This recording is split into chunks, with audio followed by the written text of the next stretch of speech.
The Texas Chainsaw Massacre follows a group of young friends, Sally, Franklin, Jerry, Kirk, and Pam, who travels to rural Texas and stumble upon a deranged family of cannibals. The old man, the hitchhiker, and Leatherface. One by one they are brutally murdered, leaving only Sally to survive at the very end. Not only was the Texas Chainsaw Massacre filmed in a time period with less advanced special effects, it was also operated on a micro budget. This probably forced the filmmakers to rely on suspense, timing, and cinematography to evoke fear, rather than effects or excessive gore. As a result, it remains one of the most iconic slasher films of all time. The film is well known for its gritty, documentary-like aesthetic. It uses a lot of tracking shots and handheld camera techniques, which immerses the audience, making them feel like another member of their little group. This proximity increases emotional transfer, specifically fear. We naturally fear what we believe is real, which is why so many horror films claim to be based on real events. I remember when I was watching one of the Annabelle movies with my mom, and that was around when I was first getting into horror movies. They wrote that it was based on real events at the very end of the movie. I could not sleep well after that. Anyways, that's the same effect that is achieved through the Texas Chainsaw Massacre's raw, unpolished visual style. Although the Texas Chainsaw Massacre is undeniably a slasher film, there are subtle occult-like elements, not in the plot but in the editing and certain background details. For example, the overemphasis on Sally's wide, terrified eyes, the presence of celestial symbols, Pam's obsession with astrology, that weird-ass, grotesque, mummified-looking grandpa thing that somehow still moves. Those details contribute to an eerie, almost supernatural atmosphere, without fully committing to paranormal horror. The reason slasher films can often be more terrifying than paranormal horror is their realism. The fear of being brutally murdered is universal. Slasher films seem to straddle the line between realistic and paranormal. To illustrate this, consider fears sorted into 3 categories. Realistic fears, things we actively try to prevent, such as sexual assault, losing a phone, or getting cancer. In between fears, these are possible but highly unlikely, such as brutal deaths, cannibals, or being randomly stabbed on the street.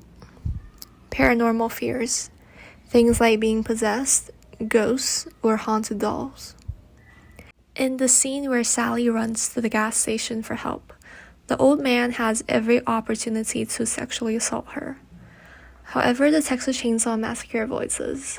Sexual assault is unfortunately a realistic fear because most women tend to actively try to avoid being sexually assaulted in their everyday lives. So that's deviating from slasher films' common theme of using in-between fears. Including it may cause the audience to fail to suspend disbelief, simply because it is becoming too realistic. Additionally, most slasher films rely heavily on blood and gore, which primarily evoke disgust rather than fear. What the Texas Chainsaw Massacre does especially well is using editing to create terror, through sudden zooms, abrupt cuts, and unsettling pacing, rather than relying on jump scares to make the killer scary. Instead, the entirety of the film is scary. Sally is the final girl of the movie, the only survivor who escapes Leatherface. This trope is often analyzed through the lens of the Madonna horror complex, as first discussed in Carol J. Clover's Men, Women, and Chainsaws. In this case, Sally is the Madonna, while Pam represents the whore. While Sally's relationship with Jerry is subtle and largely free of PDA, Pam is openly dating Kirk and is often seen alone with him. Their clothing choices reinforce this contrast. Pam wears deep red shorts, symbolic of passion, heat, and femininity, whereas Sally wears light blue and white, colors associated with calmness and innocence. Pam is also seen to be wearing more revealing clothes than Sally, with her wardrobe consisting of a backless top and micro shorts, while Sally has a full-length top and long pants. Conveniently, Pam is also brutally killed, while Sally survives.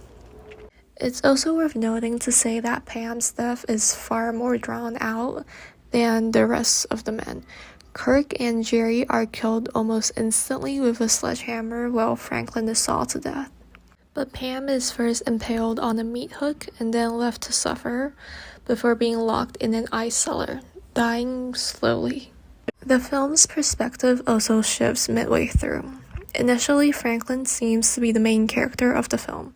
He has solo scenes and is given significant focus. But after he dies, the film is fully transitioned to Sally's perspective. Franklin is openly ostracized by the group. He is left alone while they explore the house, constantly yelled at in the van, and is treated like a child by his sister Sally. In a way, he is the Leatherface of their friend group. Leatherface, too, is berated by the old man. Franklin has a physical disability, being bounded to his wheelchair. Leatherface is portrayed as mentally impaired and is only allowed to kill when ordered to by his brother, the hitchhiker. Franklin is also constantly seen in the film to be playing around with a small pocket knife, which parallels Leatherface's massive chainsaw. Franklin is also singled out in a more literal sense. The hitchhiker takes a photo of Franklin in the van, and he only takes a photo of him, and then proceeds to slash his arm. And out of everyone, Franklin is the only one who is murdered by Leatherface's favorite weapon, the chainsaw. The Texas Chainsaw Massacre isn't just an early slasher film.